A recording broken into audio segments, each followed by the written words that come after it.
জীৱনত দুখ থাকে ইয়াত উপস্থিত হোৱা কোনো এজন ব্যক্তিয়ে ক'ব নোৱাৰিব যে মই বহুত সুখী মানুহ, মোৰ একো দুখ নাই। মাত্ৰ এটাই কথা যে মোৰ দুখটো দেখা পায় মানুহে, যে হয় মোক দেখিলে গম পায় যে এইটোৱেই দুখ হ'ব। কিন্তু ইয়াত সকলোৰে দুখ আছে, দুখবোৰ সকলোৰে একে, মাত্ৰ প্ৰকৃতিবিলাক বেলেগ বেলেগ হয়। তাৰপিছত মই থিয় কৰিলোঁ আৰু মই অলপ জেদি ছোৱালী, মোৰ দেউতাও বৰ জেদি হয়। গতিকে তেনেকৈ মই ভাবিলোঁ যে পলিটিকেল চায়েন্সৰ সৰ্বশ্ৰেষ্ঠ নাম্বাৰ 1 ইউনিভাৰ্চিটি বুলি ক'লে ইণ্ডিয়াত JNU বুলি কোৱা হয়, জৱাহৰলাল নেহৰু ইউনিভাৰ্চিটি।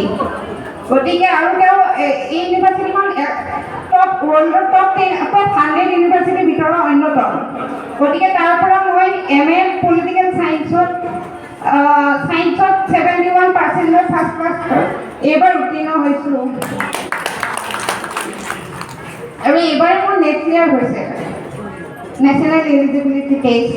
গতিকে মই আপোনালোকক কওঁ যে এনেকুৱা ধৰণৰ বেমাৰ একো ডাঙৰ কথা নহয়, থাকিব বেমাৰ আজাৰ, বেমাৰ হওক বা অন্য কিবা হওক, কিন্তু আমি নিজৰ মনোবলটো বঢ়াই ৰখাৰ বাবে দৰকাৰী।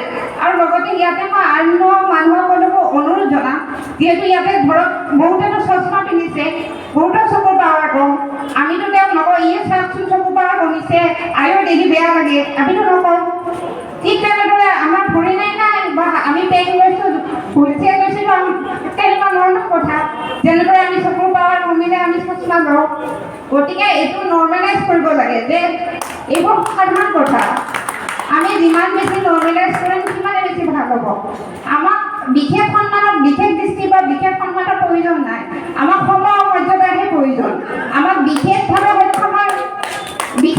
সক্ষম বুলি আমাক টেগ দিব নালাগে, আমাক সক্ষম বুলিও ক'ব নালাগে, যেনেকুৱা আছে তেনেকুৱাই যথেষ্ট।